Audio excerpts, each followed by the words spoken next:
बिस्मिल्लाहिर्रहमानिर्रहीम। अस्सलाम वालेकुम। मेरा नाम है अतर अब्बास। आप देख रहे हो यूट्यूब चैनल अतर टेक वर्ल्ड। जी दोस्तों, आज आप लोगों को मैं बताऊंगा कि media air conditioner DC inverter इसके जो एरर कोड आते हैं उसके बारे में आपको बताऊंगा स्टेप बाय स्टेप। अगर हमारे चैनल पे आप न्यू हैं तो सब्सक्राइब कर दें और बेल आइकन प्रेस कर दें। मीडिया डीसी इन्वर्टर के जो एरर कोड हैं जो मैं आपको बताने वाला हूँ, E1, E3, E5, E6, E7, E8, E9, EC। दोस्तों, जो E1 का जो एरर कोड है वो है मेमोरी फॉल्ट। मेमोरी फॉल्ट क्या होता है? रिमोट के ऊपर एक मोड का बटन होता है। मोड के बटन से आप फंक्शन चेंज करते हैं, फ़ैन पे रखते हैं या फिर हीटिंग पे रखते हैं या फिर कूलिंग पे रखते हैं, वो बराबर काम नहीं करता। इस वजह से जो है ना E1 का एरर आपको दिखने को मिलेगा। नेक्स्ट कोड है दोस्तों E3। E3 का जो एरर कोड है वो है इंडोर फैन मोटर प्रॉब्लम। कि इंडोर फैन मोटर जो है ना या स्लो चल रही होगी या फिर उसमें लूजिंग होगी या फिर वो जाम हुई होगी, तो या फिर उसका कैपेसिटर वीक होगा।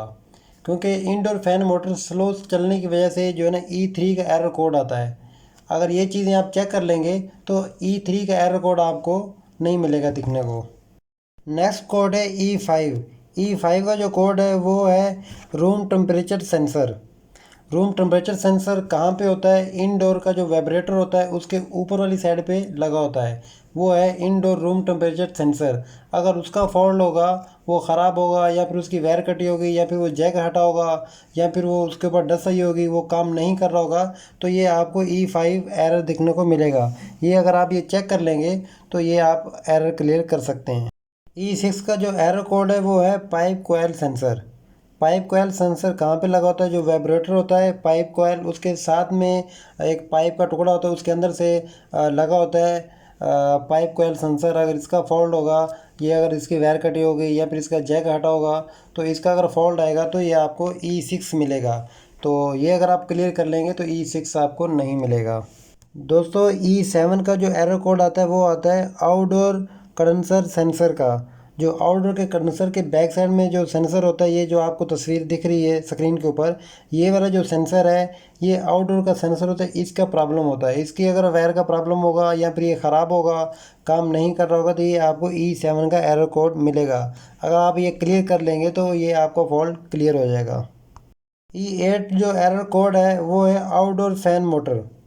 आउटडोर फैन मोटर अगर स्लो चल रही होगी तो ये आपको E8 मिलेगा। अगर फ़ैन मोटर में कैपेसिटर वीक होगा या फिर उसके बैरिंग का प्रॉब्लम होगा या वो चल नहीं रही या उसके पास पावर नहीं जा रही फ़ैन मोटर के पास, तो ये आपको एरर देखने को मिलेगा। दोस्तों, E9 जो है मीडिया डीसी इन्वर्टर का एरर कोड, वो है indoor to outdoor control wire. जो indoor to outdoor control wire हम लोग डालते हैं कॉपर पाइप के साथ, इसमें अगर कंट्रोल नहीं जा रही होगी आउटडोर के पास, अगर वो वायर में कुछ प्रॉब्लम होगा या फिर कोई अगर जॉइंट लगाया है, जॉइंट अगर लूजिंग हो गया है, अगर रास्ते में अगर कोई कहीं से वायर डैमेज हो गई है, तो वो अगर कंट्रोल नहीं जा रही होगी तो ये एरर कोड आपको दिखने को मिलेगा। दोस्तों, EC जो एरर कोड है वो है गैस लीकेज का। देखें कि गैस लीकेज फ्लेयर नेटवर्क के पास भी हो सकती है, आउटडोर के पास भी लीक हो सकती है या फिर इनडोर के पास भी लीकेज हो सकती है या फिर कॉपर पाइप कहीं से भी लीक हो सकता है। ये जो एरर आएगा EC का, ये गैस लीकेज का आएगा। अगर ये आप क्लियर कर लेंगे तो ये एरर आपको नहीं मिलेगा। जी दोस्तों, उम्मीद है कि वीडियो अच्छी लगी होगी, तो वीडियो लाइक कर दें, कमेंट कर दें और शेयर कर दें। अगर हमारे चैनल पे आप न्यू हैं तो सब्सक्राइब कर दें और बेल आइकन प्रेस कर दें। बहुत बहुत शुक्रिया। अल्लाह हाफिज़।